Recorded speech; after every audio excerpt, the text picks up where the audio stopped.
Good morning students. आज हम पढ़ने जा रहे हैं वायरस और वायरॉइड्स और प्रियॉन्स के बारे में। आपको जो छोटी छोटी डिटेल्स मिलेंगी वो डिटेल्स आपको मिलेंगी वायरस, वायरॉइड्स और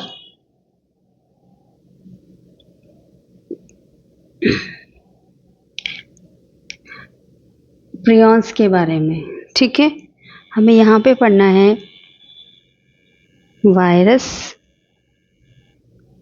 वायरॉइड्स एंड प्रियॉन्स के बारे में। ठीक है, पर जो ये मेन लेक्चर है, इस लेक्चर में कंसंट्रेशन रहेगी वायरस पे।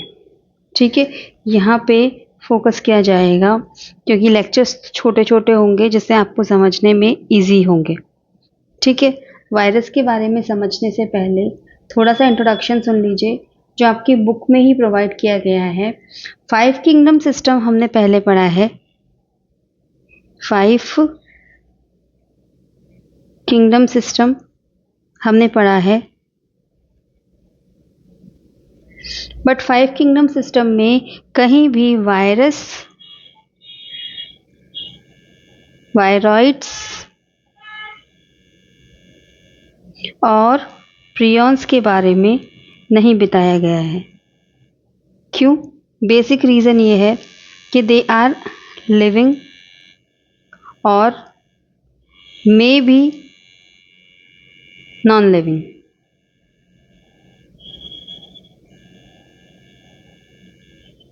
They are the link between living and non-living. They are the link between living and non-living because they don't have a cellular structure. They don't have a cellular structure, complete cellular structure. They have just genome and their coverage. They have just genome and their coverage. ठीक है, in someone like viruses or prions, they have just genome. ठीक है, they have just genome. Virus में आपको genome के साथ protection या उसका कवरेज मिलेगा, पर प्रियॉन्स में और वायरस में आपको वो स्ट्रक्चर भी प्रोवाइड नहीं होंगे। तो दे simply negligible, non living, but they find there host, the environment, they start living, they behave like a living thing and they propagate it. वो अपने नंबर्स बढ़ाएंगे, अपने सेलर स्ट्रक्चर बढ़ाएंगे, अपने ऑर्गेनिजम्स को पूरी तरह फैलाने की कोशिश करेंगे और इन्फेक्शस क्रिएट करेंगे। Because they are infectious organisms if they are living, they are infectious organism if they are living, they are infectious organisms if they are living, otherwise they are just a non-living organism. ठीक है, अब आगे समझने की कोशिश करेंगे कि virus क्या है। वायरस एक इन्फेक्शियस पार्टिकल है जो कि साइज में बहुत छोटे होते हैं। वायरस इन्फेक्शियस पार्टिकल्स हैं जो कि साइज में बहुत छोटे होते हैं।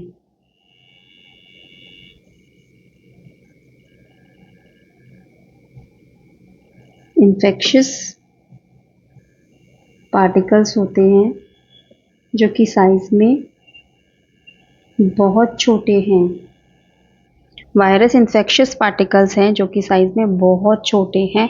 बहुत छोटे इट मीन्स अगर आपको एक वायरस का स्ट्रक्चर बताया जाए तो एक वायरस का स्ट्रक्चर इस तरह दिखाई देता है, उस पर कुछ फाइब्रस इस तरह की स्पाइंस जैसे स्ट्रक्चर्स दिखाई देते हैं एक जनरलाइज्ड वायरस में। ठीक है, इसका साइज होगा just like that 1 to 2 म्यूम, 1 to 2 μm। आप एक सिंपल आरबीसी या रेड ब्लड सेल्स के बारे में भी पढ़ते हैं। तो एक सिंपल आरबीसी और रेड ब्लड सेल का स्ट्रक्चर जो होता है, जो साइज जो होता है, लगभग 6 μm तक होता है। पर यहाँ आप देखेंगे वायरस का साइज बहुत छोटा है, वायरस का साइज बहुत छोटा होता है।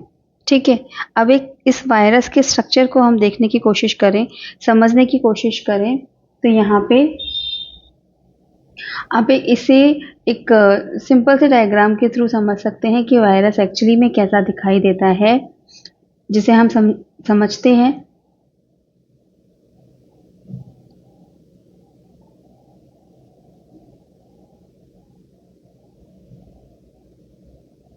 देखिए वायरस किस तरह का स्ट्रक्चर है। वायरस के चारों तरफ एक सिंपल बाउंड्री है।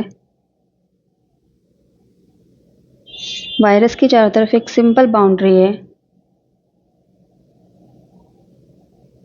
ठीक है, और इस बाउंड्री में मिडिल में एक सर्कुलर स्ट्रक्चर है, लाइक अ सेल स्ट्रक्चर।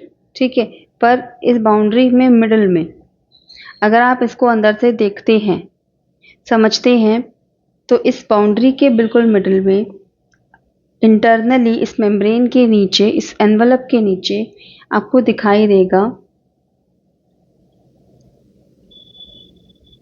एक प्रोटीन का कोड। ठीक है, इस प्रोटीन के कोड को कहते हैं कैप्सिड। प्रोटीन के कोड को कहते हैं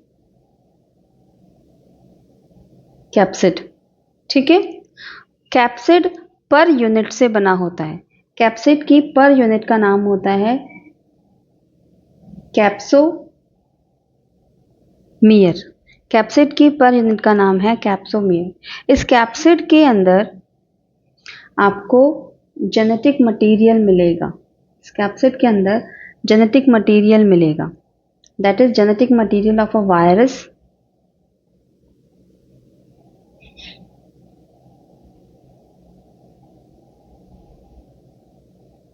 Genetic material of a virus. This is the name 1, this is the name 2। ठीक है, जब भी अकॉर्डिंग इन अ माई वे, जब भी आप डायग्राम बनाएं या समझने की कोशिश करें, तो जहाँ जहाँ आप उनको नाम दे रहे हैं, उनको समझा रहे हैं, वहाँ आप नंबरिंग करते जाएं, जिससे आपको याद होता रहेगा। ठीक है, नेक्स्ट, अब ये जो स्ट्रक्चर है, ये क्या है? एनवेलप। इन सब स्ट्रक्चर के बारे में हम समझेंगे कि स्ट्रक्चर क्या है। ठीक है, ये है एनवेलप। अब इस स्ट्रक्चर के ऊपर, इस स्ट्रक्चर के अलावा वायरस के स्ट्रक्चर में इस तरह की छोटी छोटी फाइब्रस टाइप स्ट्रक्चर दिखाई देती हैं बिकॉज ऑफ देयर प्रोटेक्शन। ठीक है, because of their protection, virus को सरफेस प्रोटेक्शन के लिए इस तरह के स्ट्रक्चर्स इसमें प्रोवाइड होते हैं। वायरस का स्ट्रक्चर इतना छोटा है, तो इस तरह के फाइबरस स्ट्रक्चर का साइज कितना छोटा होगा, ये आप खुद समझ सकते हैं। ठीक है, ये इसके फाइबर्स हैं, स्मॉल फाइबर्स हैं, जो केवल इसके प्रोटेक्शन के रूप में यूज होते हैं। ठीक है, तो वायरस के स्ट्रक्चर में क्या है? कैप्सिड है, जेनेटिक मटेरियल है, जेनेटिक मटेरियल के बाद में उसकी एनवलप है और उसके फाइबर्स हैं। पर it is not compulsory that they all are present in the virus structure. ये ज़रूरी नहीं है कि ये सारे स्ट्रक्चर एक वायरस के ऑर्गेनिज्म में हैं, उसके स्ट्रक्चर में हैं। ठीक है, क्योंकि वो जिस होस्ट पे है वो वहाँ पर डिपेंड करता है कि क्या ये वायरस एक प्लांट वायरस है, एक एनिमल वायरस है या एक बैक्टीरियल वायरस है। ठीक है, जिस पर डिपेंड करता है कि वायरस का स्ट्रक्चर कैसा होगा।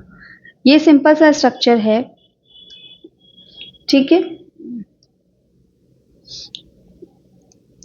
अब इस स्ट्रक्चर के बारे में समझते हैं। अब स्ट्रक्चर के बारे में समझते हैं कि ये स्ट्रक्चर किस तरह का है। ठीक है, स्ट्रक्चर में 4 पॉइंट्स हैं।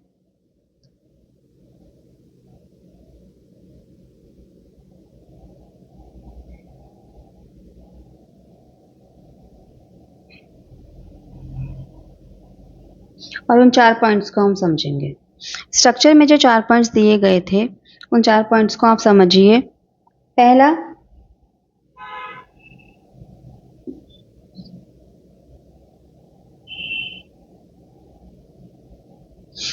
पॉइंट, वायरस के स्ट्रक्चर का पहला पॉइंट है capsid.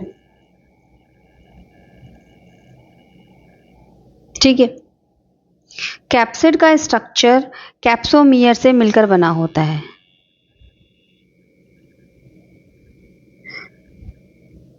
n number of capsomere form a capsid. ठीक है, capsid which protect the genetic material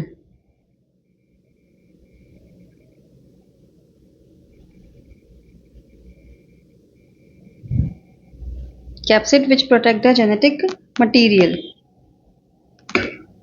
ठीक है, अब जेनेटिक मटेरियल के बारे में समझना। जेनेटिक मटेरियल डिपेंड करता है विच इज द होस्ट। ठीक है, इफ प्लांट वायरस है तो virus is present in a plant, they have only RNA। ठीक है, that is single standard RNA और may be double standard some infused RNA।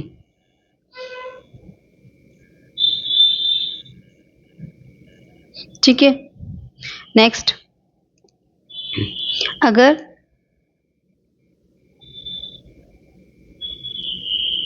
Animal virus है तो they have DNA।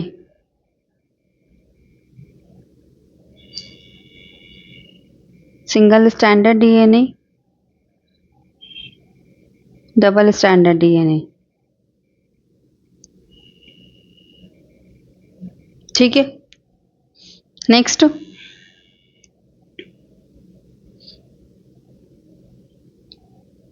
Bacterial virus, that is bacteriophage.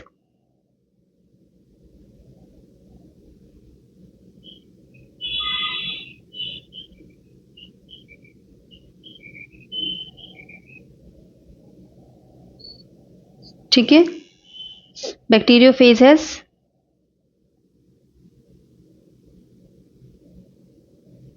Double standard DNA। ठीक है, ये है type of genetic material in a virus. Depend करता है plant virus है, एनिमल वायरस है या बैक्टीरियल वायरस है। ठीक है, अब एक छोटी सी चीज़ है यहाँ समझना। कैप्सिड का जो स्ट्रक्चर है वो आइसोहेड्रल हो सकता है, आइसोकोहेड्रल भी हो सकता है, आइसोकोहेड्रल भी हो सकता है और हेलिकल भी हो सकता है। ठीक है, अब ये आपको समझ में आया। अब इनका कॉम्बिनेशन देखना। कॉम्बिनेशन इट मीन्स किस तरह से जेनेटिक मटेरियल को कैप्सिड प्रोवाइड करता है या उसकी प्रोटेक्शन करता है। ठीक है, इसको एक इमेज से समझ सकते हो।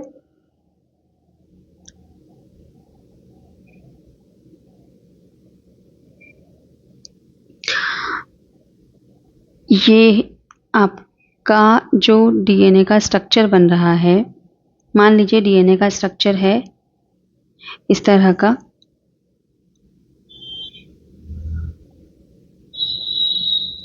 ठीक है, DNA बढ़ता जा रहा है, DNA का फॉर्मेशन हो रहा है।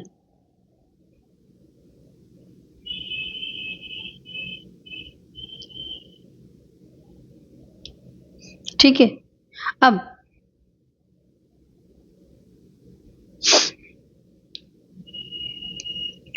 उस डीएनए की फॉर्मेशन में एक इस तरह के स्ट्रक्चर बनने लगेंगे जो पर यूनिट को कवर करता जाएगा।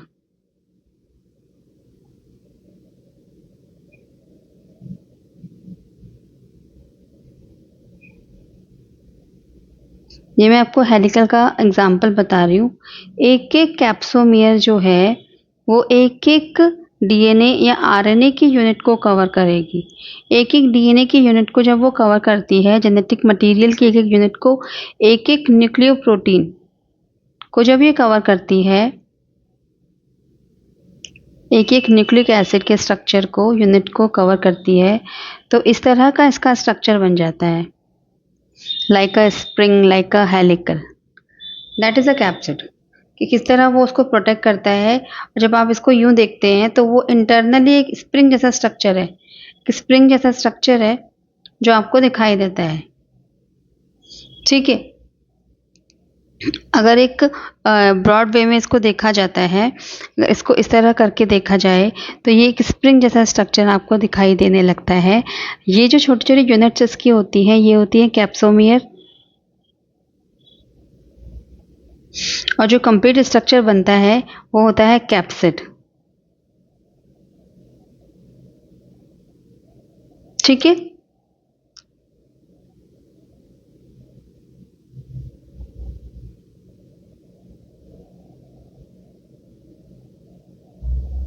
ये जो कंप्लीट स्ट्रक्चर इसका बन के दिखाई देता है ये होता है कैप्सिड। ठीक है,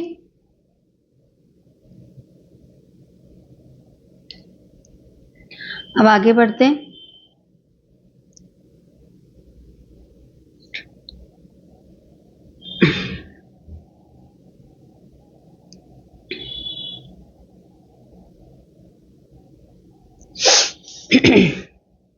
आगे समझने की कोशिश ये हमें करनी है कि बैक्टीरियल वायरस कैसा होता है। बैक्टीरियल वायरस कैसा होता है? बैक्टीरियल वायरस नॉर्मल वायरस है जो कि जैसे ही उसको होस्ट प्रोवाइड होगा वैसे ही एक बैक्टीरियल होस्ट में जाकर वो अपने नंबर्स को बढ़ाएगा, अपने नंबर्स को इंक्रीज करेगा। ठीक है,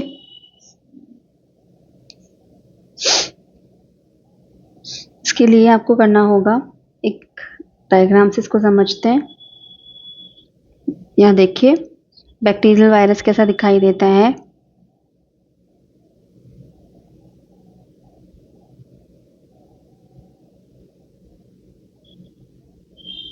ये बैक्टीरियल वायरस का हेड है,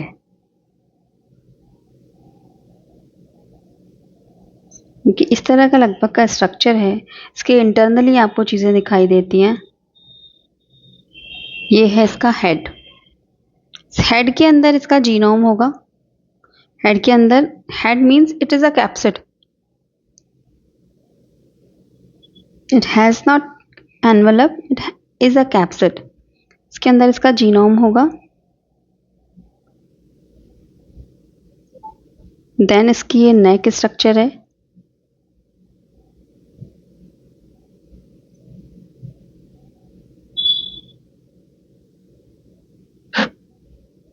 ठीक है, और ये नेक जैसा स्ट्रक्चर है, ये है इसका protein sheet. This is 1, this is 2। ठीक है, ये इसकी प्रोटीन शीट है। उसके बाद में इसके पास लाइक लैग टाइप स्ट्रक्चर है जो कि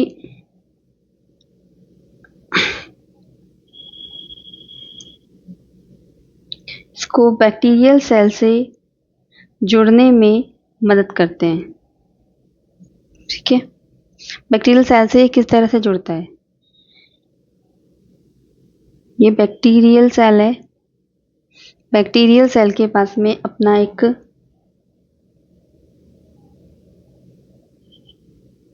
डीएनए स्ट्रक्चर है और छोटा सा उसके पास में फेस्मेट, प्लास्मेट, कैस्मेट भी स्ट्रक्चर है। इस तरह से इसके लैग स्ट्रक्चर की हेल्प से इनसे जुड़ते हैं, फिर इनमें फ्यूज्ड होते हैं और इनमें जुड़ने के बाद में ओनली जो इसका कैप्सिड स्ट्रक्चर है से फ्यूज होता है और कैप्सिड स्ट्रक्चर इससे फ्यूज होने के बाद में के जीनोम को अंदर प्रोवाइड कराता है। ठीक है, जब ये अपने डेवलपिंग स्टेज में है, जब बैक्टीरिया सेल डिवीजन कर रहा है, वायरस ने उस पर अटैक किया है, बैक्टीरियोफेज ने उस पर अटैक किया है,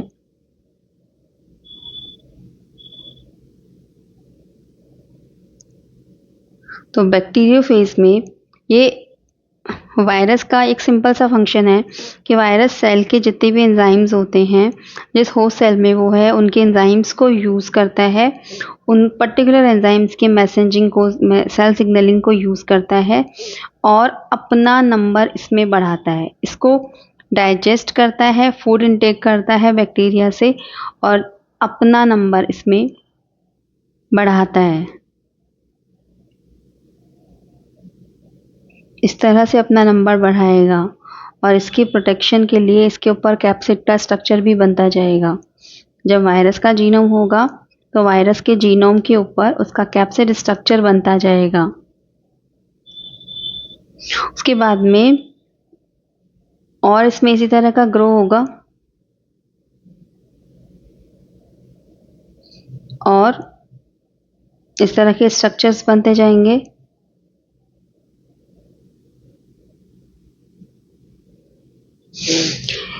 बैक्टीरिया की डेवलपिंग स्टेज में 2 फेजेस होती हैं, लाइसोजेनिक फेज, लाइटिक फेज। वही सिंपली आपको सिर्फ नाम याद करना है, आपको नाम समझना है कि ये इस फेजेस के अंदर होती हैं, बट लास्ट में जो इसको पूरी तरह डिस्ट्रॉय करके, इसकी सेल मेम्ब्रेन को पूरी तरह डिस्ट्रॉय करके, सेल मेम्ब्रेन को डिस्ट्रॉय करके इसमें से ये कैप्सिड स्ट्रक्चर्स निकलते जाएंगे, यानी कि पूरे वायरल स्ट्रक्चर निकलते जाएंगे। इस तरह वायरस अपने आप को ग्रो करता जाएगा। That is bacterial virus, bacteriophage, क्योंकि इस तरह काम करता है। ये अपने आप को ये कैसे बैक्टीरिया की सेल को यूज करेगा और अपनी ग्रोथ नंबर्स बढ़ाएगा। ठीक है,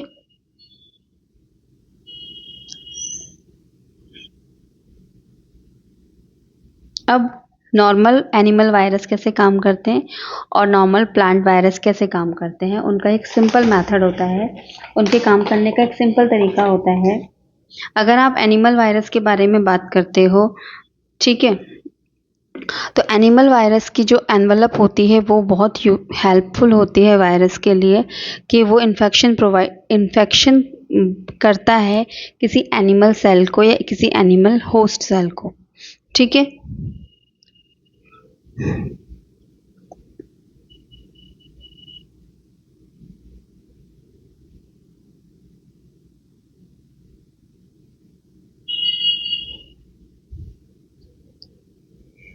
पर एनिमल वायरस के बारे में कुछ चीज़ें जो आपको समझनी है।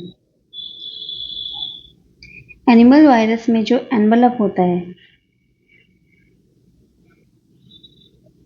वायरस के पास में जब वायरस का फॉर्मेशन होता है तब वायरस के पास में प्रोटीन कोड है, यानी कि कैप्सिड है।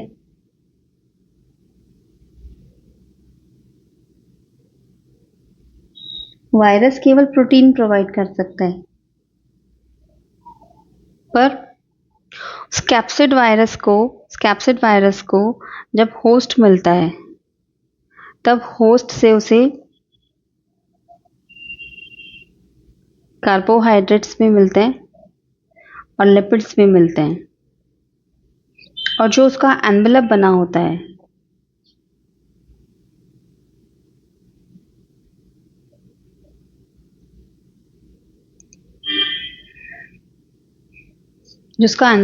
होता है वो इन तीनों चीजों से मिलकर बनेगा।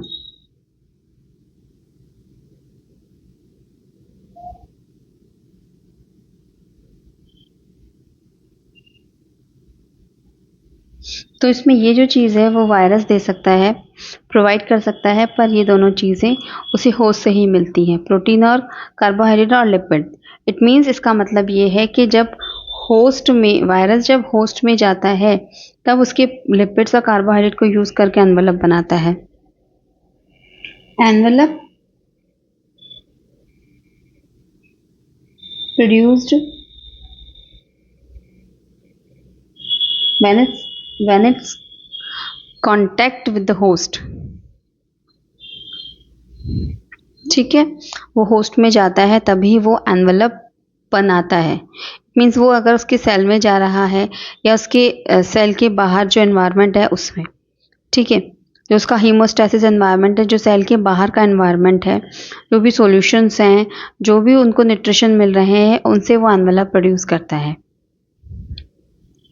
ठीक है, अब वायरस किस प्रकार से सेल के अंदर इन्फेक्शन करता है वो हम समझते हैं।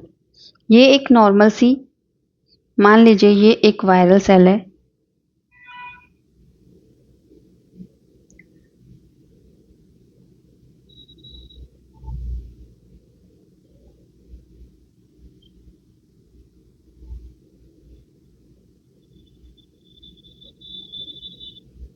जिसके बारे अंदर कैप्सिड है, उसका डीएनए है, इस तरह का वायरस का स्ट्रक्चर है।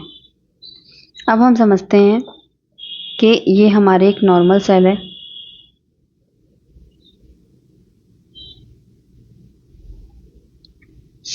इस नॉर्मल सेल ने के साथ में इस वायरल सेल ने फ्यूजन किया। अपना एनवेलप इसके साथ में कनेक्ट किया, अपना एनवेलप इसके साथ में कनेक्ट किया, और इस एनवेलप के थ्रू जो इसका कैप्सिड स्ट्रक्चर है वो सेल के अंदर आया।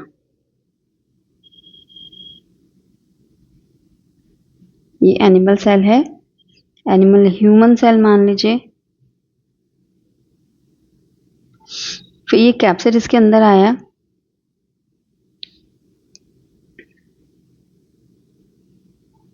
ठीक है। कैप्सिड जब इसके अंदर आया तो इस एनिमल सेल के स्ट्रक्चर से जो भी इस एनिमल सेल के अंदर जो भी स्ट्रक्चर प्रोवाइड इसको होंगे,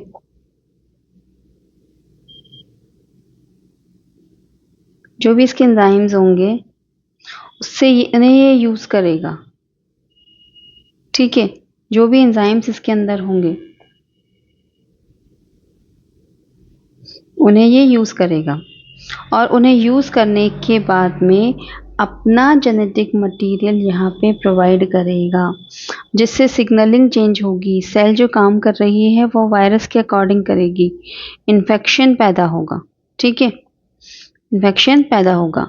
ये अपने इनके एंजाइम्स को यूज करेगा और अपने डीएनए के थ्रू सेल को काम करवाएगा।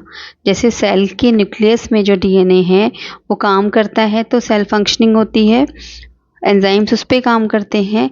पर यहाँ जैसे वायरस का इन्फेक्शन होगा तो एंजाइम्स काम करेंगे इसके डीएनए पे, वायरस के डीएनए पे, और वायरस के डीएनए से काम करने के थ्रू सेल की जो फंक्शनिंग होगी वो चेंज होगी। ठीक है, इस तरह से वायरस इन्फेक्शन पैदा करते हैं। इसमें ये है एनिमल सेल, यह है वायरल सेल। ठीक है, ये उसको पूरा एनवायरनमेंट प्रोवाइड हो रहा है वायरस को, जहाँ पे इसको एंजाइम्स मिलेंगे, प्रोटीन्स मिलेंगे, राइबोसोम मिलेगा, राइबोसोमल आरएनए मिलेगा। ये अपना डीएनए सिंथेसिस, ये अपना डीएनए का रेप्लिकेशन करा सकता है, ट्रांसक्रिप्शन करा सकता है। जो भी डीएनए फंक्शनिंग होती है वो वायरस अपने लिए एंजाइम्स के थ्रू करवा सकता है। तो ये नॉन लिविंग वायरस यहाँ पे आके एक लिविंग वायरस के जैसे काम करने लगता है। ठीक है, अब आपको समझना है कि कौन कौन से एग्जाम्पल्स हैं जो आप यहाँ पे देख सकते हैं।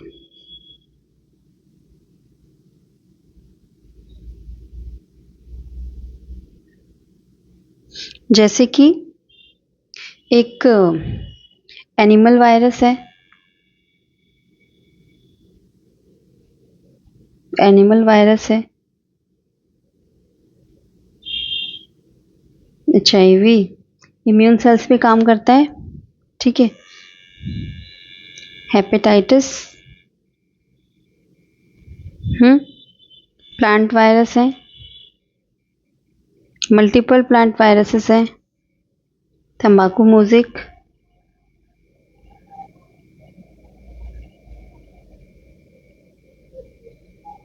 ठीक है। और मल्टीपल एग्जांपल्स आप याद कर सकते हैं। And bacterial virus, bacteriophage,